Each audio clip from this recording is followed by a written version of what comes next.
Radhe Radhe everyone. Hope आप सब लोग बहुत अच्छे होंगे, ठीक हो। मैं भी तो गाइस, जैसा कि आप सबको पता ही है कि मैंने टीचिंग जॉब ज्वाइन कर लिया। हमारी अभी बेबी भी मम्मा के साथ स्कूल जाने लगी हैं। अभी सुबह के लगभग 7:45 बज रहे हैं। घर का सारा काम निपटा के नहा धो के रेडी होकर मैं अभी अपना और अभिषा का बैग ठीक कर रही हूँ। और अभी हम लोग निकल चुके हैं स्कूल के लिए। हमारी अभिषा बेबी को देखिए बटरफ्लाई वाली बैग अपने बैग पर पीठ पर लेके कितनी क्यूट लग रही है चलते हुए। पिछला ब्लॉग अगर आप लोग देखे होंगे तो आप लोगों ने ये भी देखा होगा कि मेरी कज़न सिस्टर पूजा आई हुई थी और उनके दोनों बच्चे भी आए हुए थे, जो कि अभी जा रहे हैं बिकॉज मैं घर पे रहूँगी नहीं। हे गाइस, तो एग्जैक्ट 8 बजे मैं स्कूल पहुंच चुकी हूँ। इधर देखिए हमारी अभिषा बेबी को प्ले एरिया में बच्चों के साथ खेल रही है। मैं भी अभी यहीं भी हूँ बिकॉज अभी प्रेयर हुआ नहीं है। प्रेयर होगा तो मैं फिर उधर चली जाऊँगी। वैसे मेरा क्लास और अभिषा बेबी का क्लास अलग अलग होता है। अभिषा हमारी प्ले एरिया में ही रहती है और मुझे सर सीनियर क्लासेस लेने के लिए बोल दिए हैं। तो अभी तो हमारी अभिषा बेबी खेल रही है, प्रेयर हुआ नहीं है तो इसलिए मैं इनके साथ ही यहीं पे रुकी हूँ। हे गाइस, तो अभी दोपहर के 1 बज रहे हैं। स्कूल की छुट्टी 2 बजे होती है, बट हम दोनों माँ बेटे पहले ही निकल गए स्कूल से बिकॉज बहुत सारे रीजन्स है जो कि अभी बैठ के आराम से आप लोग को बताऊंगी मैं घर चल के। हमारी अभिषा बेबी को देखिए रो रो के आंखें सुजाई हैं, लेकिन जैसे ही मम्मा के पास आती है ना एकदम हंसने लगती हैं, खिलखिला जाती है, खुश हो क्या कर जाती रही है। हो अभी? अभिषेक क्या कर रहे हो?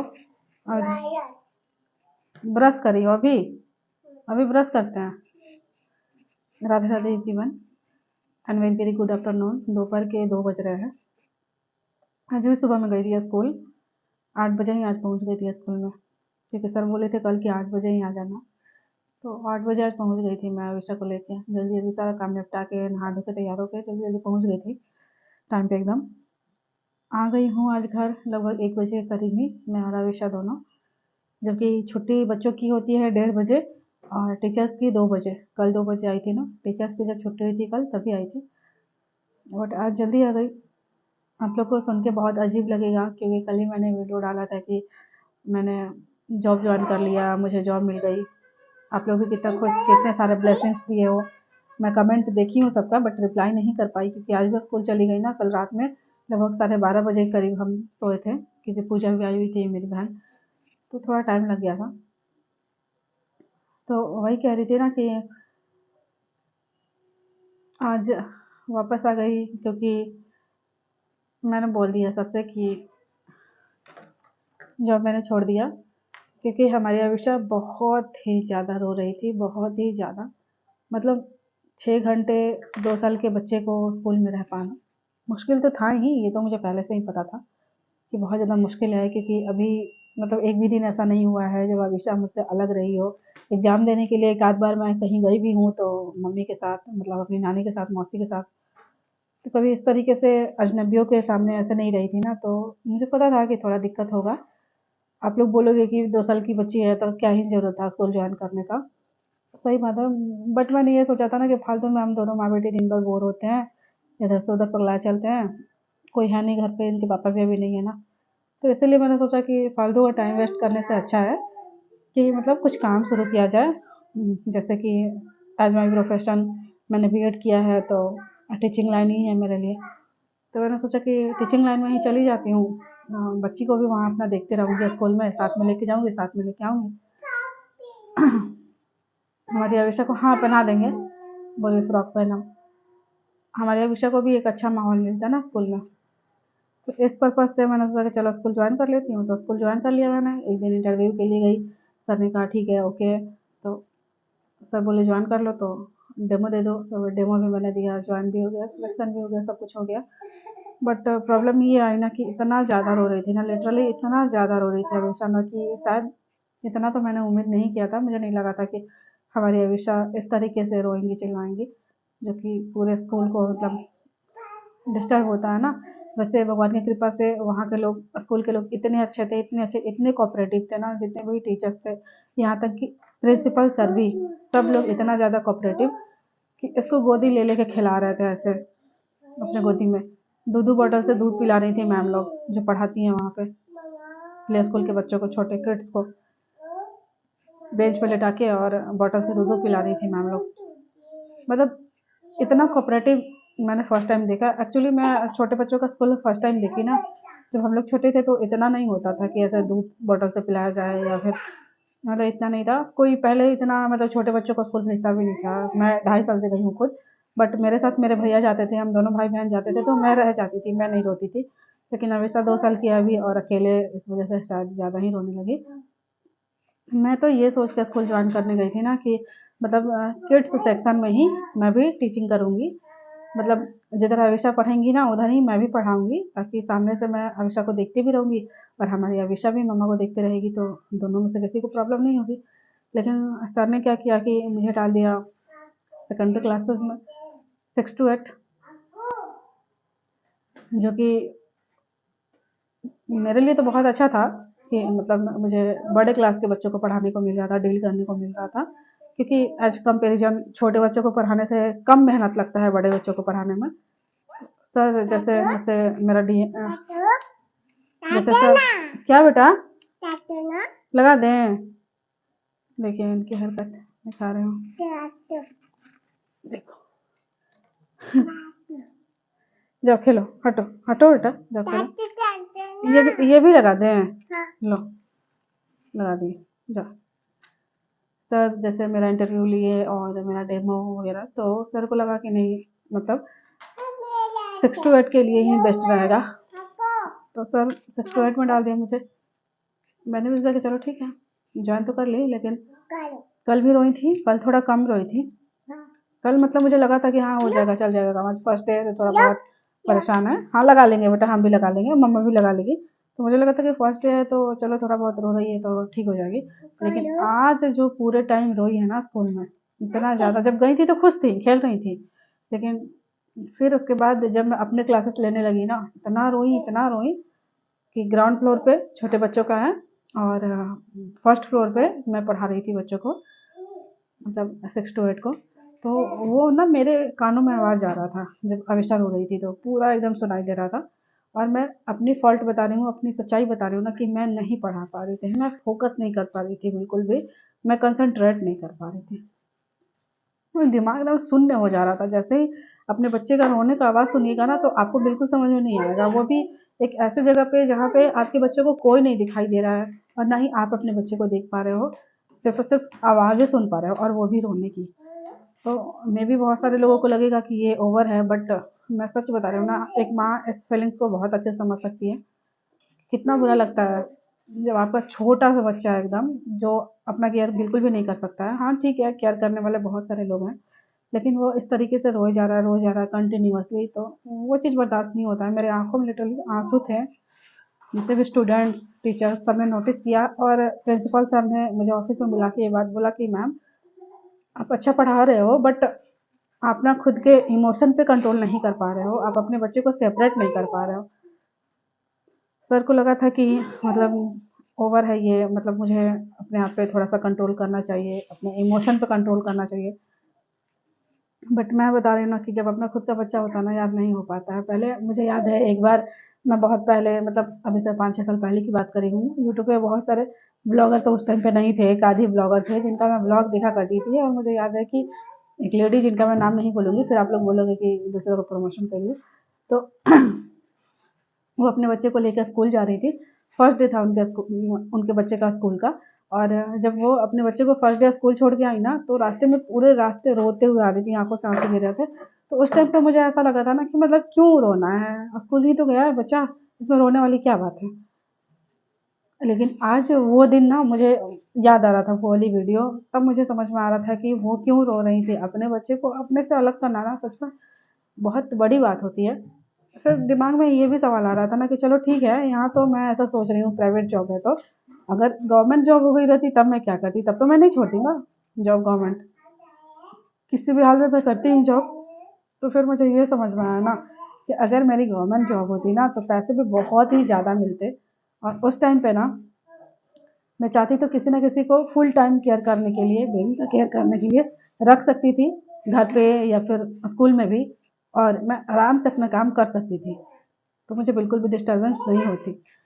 लेकिन यहाँ पे क्या है कि भाई पैसे इतने नहीं मिलेंगे आपको कि आप अपने लिए, अपने बच्चे के लिए एक आया रख लो और वो पूरे टाइम आपके बच्चे को ही देखेंगी। वहाँ पे जो भी मैम्स लोग थी, सब बहुत ज़्यादा अच्छी, बहुत कोऑपरेटिव, बट उन लोग को और भी बच्चे देखने थे, सिर्फ और सिर्फ मेरा बच्चा नहीं देखना था। और पूरे टाइम मेरा बच्चा रो रहा है, तो जितने भी वहाँ पे बच्चे थे उन लोग को डिस्टर्बेंस भी तो हो रही थी ना। तो बहुत सारे मतलब चीज़ें मुझे समझ में आई। सबसे बड़ी बात ये कि मैं खुद कंसंट्रेट नहीं कर पा रही हूँ, मैं खुद पढ़ा नहीं पा रही हूँ, और एक और बात कि सर मुझे पूरा का पूरा सिलेबस उठा के दे दिए थे कि जैसे अभी सेशन खत्म नहीं हुआ ना, अभी एग्जाम है बच्चों का मार्च में। मैं आप लोग से बोल रही थी कि 1 महीने है अभी एग्जाम में, नहीं 1 महीने भी नहीं है, होली के टाइम में, शायद होली के तुरंत बाद या पहले ऐसे ही कुछ करके एग्जाम है। तो सोचो कितना कम दिन बचा, लगभग 10 दिन, 15 दिन। और 10-15 दिन में पूरा का पूरा सिलेबस उठा के मेरे ऊपर, तो वो एक बर्डन तो था ही, मतलब दिमाग पे कि हाँ, लेकिन फिर भी मैंने सोचा चलो ठीक है कर लेंगे, कोई वो नहीं है, मेहनत करेंगे हो जाएगा। बट जो बच्ची रो रही है तो मैं कंसंट्रेट ही नहीं कर पा रही हूँ, मैं फोकस ही नहीं कर पा रही हूँ क्लास पे, तो मैं क्या ही सिलेबस कंप्लीट कराऊंगी। तो यही है प्रॉब्लम, इसीलिए लोग बोलते हैं ना कि छोटा बच्चा के साथ बाहर का काम करना इतना आसान नहीं होता है। तब आप कर सकते हो ना जब आपके पास कोई है, आपके बच्चे को संभालने वाला कोई केयर टेकर है आपके पास, तो हो जाता है। लेकिन ऐसे अकेले रह के तो नहीं कर पाओगे। तो यही सब चीज़ें थी कि हमेशा इतना रो रही थी, इतना परेशान थी कि मतलब नहीं हो पाया मुझसे। मैं अपने बच्चे को अपने आँखों के सामने ऐसे रोते हुए देख, कानों से रोता हुआ आवाज़ सुन के 8,000 10,000 के लिए नहीं कर सकती हूँ।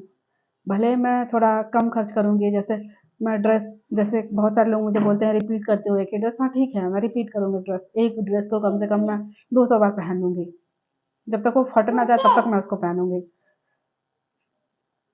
मैं खाना में आइटम थोड़ा कम खा लूँगी, लग्जरी लाइफ मुझे नहीं चाहिए, मुझे अपना बच्चा चाहिए। क्योंकि पैसा का क्या है, पैसा हम 2-4 साल बाद भी कमा लेंगे, पूरी ज़िंदगी बाकी है, कमा लेंगे पैसा हम, लेकिन ये बच्चे का जो बचपना है ना, अभी ये छोटा 2 साल की है, तो वो वापस लौट के नहीं आएगा। और ये बचपन रोते हुए गुजरे, वो चीज़ बर्दाश्त नहीं हो रही थी। अभी क्या कर रहे हो, आटा छीट रहे हो? स्कूल में भी ऐसे ही कर रही थी बदमाशी, लेकिन ये है ना कि घर पे हंस हंस के खेल खेल के बदमाशी करती हैं, और वहां पे रो रो के कर रही थी। आ जाओ यहाँ, देखो देखो ना सब लोग क्या कह रहे हैं। हाँ, अभी सब मम्मा को जॉब नहीं करने देगी? हैं, करने देंगे मम्मा, अभी मेरे साथ खेल लो, सबसे बड़ी जॉब तो यही है ना। मुझे याद है एक बार ना मैं अपने मायके जा रही थी, अभी कुछ दिन पहले की बात कर रही हूँ, ट्रेन से जब मेरी बहन लोग आई थी ना, उस टाइम की शायद बात कर रही हूँ मैं। तो रास्ते में ना बहुत सारे टीचर्स जैसे पटना से आ रहा जाते हैं स्कूल में टीचिंग करने के लिए, गवर्नमेंट टीचर होते हैं सब। तो उन लोग से ऐसे ही बात निकला था, तो मैंने डिस्कस किया था कि मैंने भी ट्री 3 एग्जाम दिया था, बट मेरा नहीं हो पाया, मेरे भैया का ट्री 2 में ही हो गया, बट मेरा नहीं। आटा ना छीटो बेटा, गंदी बात है, आटा नहीं छीटते। तो पता है वो जितने भी मैम लोग थी ना, सब लोगों ने मुझसे ये कहा था ना कि अभी आपका नहीं हुआ है ना जॉब, तो आप ऐसे बोल रहे हो, आपको लग रहा होगा कि कब मेरा जॉब हो जाए, कब मेरा जॉब हो जाए, लेकिन जब आपका जॉब हो जाएगा ना, आपको कई बार ऐसा मन करेगा कि मैं जॉब छोड़ दूँ। क्योंकि नहीं हो पाता अपने बच्चा को छोड़ के जाना रोज रोज, पैसा के लिए सिर्फ, अपने बच्चे के बचपन को ख़त्म करना, माँ से दूरी हो जाना बच्चे का। तो उस टाइम पे मुझे उतना वो नहीं लगा था, मुझे ऐसा लग रहा था कि मैम इन लोग का नौकरी हो गया है इसलिए ये लोग ऐसा बोल रही हैं। बट आज जो मैं अपना जॉब छोड़ के आई हूँ ना, तब मुझे ये चीज़ फील हुआ कि हाँ, वो मैम लोग एकदम सही कह रही थी, पैसा ज़रूरी नहीं है, बच्चे का बचपन ज़्यादा ज़रूरी है। तो बस यही कह रही थी कि मैंने जॉब छोड़ दिया। आप लोग को अजीब लगेगा सुन के कि एक बार जॉब ज्वाइन करती है, एक बार छोड़ देती है। सच बताऊँ तो मैं अपने आप को भी टेस्ट कर रही थी, चेक कर रही थी कि क्या मैं अपने इतने छोटे से बच्चे के साथ पढ़ा पाऊँगी स्कूल में जाके, या फिर नहीं, काम कर पाऊँगी बाहर ही या फिर नहीं।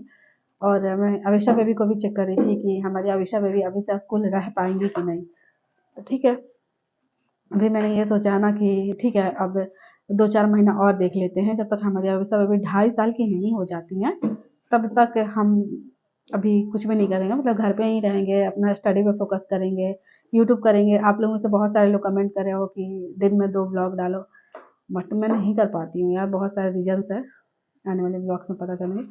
तो ठीक है, हम अपना मेहनत करेंगे, घर पे रहेंगे, अपने बच्चे को थोड़ा सा वो करेंगे, मतलब अभी से सिखाएंगे कि स्कूल में कैसे रहना है, क्या करना है, मतलब उन सब चीज़ों पे वर्क करेंगे, अपने आप पे भी और बच्चे पे भी। और जब दोनों चीज़ें लगेगा ना कि हाँ अब हो जाएगा, तब फिर से स्कूल ज्वाइन करेंगे, या फिर भगवान की कृपा तब तक ट्री 4 आ जाए और उसमें मेरी जॉब हो जाए। सब कुछ भगवान के ऊपर है। तो चलिए फिर यहीं पे अब इस वीडियो को बंद करती हूँ, बिकॉज मुझे लग रहा है काफ़ी टाइम हो गया, लंबा हो गया वीडियो, क्योंकि मैंने कुछ ज़्यादा ही अपना इमोशन आप लोग के साथ शेयर कर दिया। मैं भी आप लोग, बहुत सारे लोगों को लगेगा कि ये क्या मतलब नॉनसेंस बातें हैं कि एक बार जॉब ज्वाइन करो एक बार छोड़ो। ठीक है, जो भी बातें थी, जो भी मेरा इमोशन था, सर को भी लगा ऐसा कि मैम ये मतलब ऐसा नहीं करना चाहिए आपको, सिर्फ और सिर्फ बच्चे के रोना देख के इतना वीक नहीं पड़ना चाहिए, जॉब नहीं छोड़ना चाहिए। सर बहुत ज़्यादा वो किए कि नहीं मैम आप पढ़ाइए पढ़ाइए, क्योंकि देखो मैं ना अपना 100% देती हूँ, तारीफ़ नहीं कर रही हूँ, अपनी प्रैक्टिकली बातें करती हूँ। चाहे मैं कोई भी काम कर रही हूँ ना, मैं कोशिश करती हूँ कि उसमें अपना 100% दूँ। तो क्लास में भी मैंने 100% दिया, सर को अच्छा लगा। तो इसलिए सर चाह रहे थे कि मैं जॉइन कर लूँ, मैं अभी से मतलब पढ़ाने लगूँ और सिलेबस वगैरह देख लूँ सब, बट मैं नहीं कर पाई। अभी दिखाऊँ इनको? अभी आपने क्या किया? चेहरा दिखाओ अपना, चेहरा दिखाओ अभी। अभिषा, चेहरा दिखाओ बेटा। अभी चेहरा दिखाओ पापा को। अभिषा बेटा, अब बताइए सब हरकतें कर रहे हैं हम घर पे, तो हमें स्कूल में मन लगेगा? लगेगा मन हमें स्कूल में? क्या कर रही हो अभिषा? क्या करे, छीट दी? क्या छीट दी बेटा? आटा छीट दिया आप? अब ये सब बच्चा करेगा। आटा छीट देनी, भोजपुरी बोल रहा हूँ, आटा छीट देनी, देख रहे हैं पूरा आटा। और एक और बात मैं आप लोग को बताना भूल रही हूँ कि सर क्या बोल रहे थे, सर एक सजेशन दिए मुझे कि मैम आप ऐसा कर सकते हो कि पहले बच्चे का एडमिशन करा दो, बच्चे को स्कूल डेली भेजने लगो, चाहे 1 घंटा 2 घंटा जितना भी टाइम बचा रहता है, अगर रोने लगता है तो उसको वापस घर लेके चले जाओ। ऐसे क्या होगा ना कि आपका भी बच्चे से थोड़ा सा लगाव कम होगा, सेपरेशन होगा दोनों का, माँ से बच्चे का भी लगाव थोड़ा कम होगा, मतलब 1-2 घंटे बैठना भी सीखेगा बच्चा स्कूल, तो वो काफ़ी है। और जब आपको ये लगेगा ना कि हाँ अब मेरा बच्चा मतलब रह सकता है 6 घंटे मेरे बिना, तो फिर आप स्कूल ज्वाइन कर लेना। तो मुझे ये सजेशन थोड़ा सही लगा, बट फिर मैंने सोचा कि अगर मुझे अपनी बेटी का इतने छोटे में एडमिशन ही कराना, स्कूल ही रोज रोज भेजना है, तो फिर मैं स्कूल ज्वाइन करके क्यों ना ये काम करूँ, ये ऐसा क्यों करूँ कि स्कूल में खुद ज्वाइन ना करूँ और पहले बेटी को ही स्कूल भेजने लगूँ। वैसे सर का ये सजेशन ठीक भी था, तो देखते हैं अभी आगे क्या करते हैं, जैसा सिचुएशन होगा वैसा किया जाएगा। आप लोग भी बताना कमेंट बॉक्स में। उधर धूल उड़ रहा है बहुत ही ज़्यादा। बस जो भी बातें थी मैंने आप लोगों को बता दिया। सर तो बिल्कुल भी नहीं चाहते थे कि मैं स्कूल मतलब छोड़ दूँ ज्वाइन करके, तो बट क्या करूँ, मेरी भाई अपनी भी खुद की भी तो मजबूरी है। तो चलिए फिर आज का ये वीडियो बंद करते हैं, मिलते हैं, तब तक के लिए बाय बाय। अपना ख्याल रखिएगा। जय हिंद, जय भारत, राधे राधे।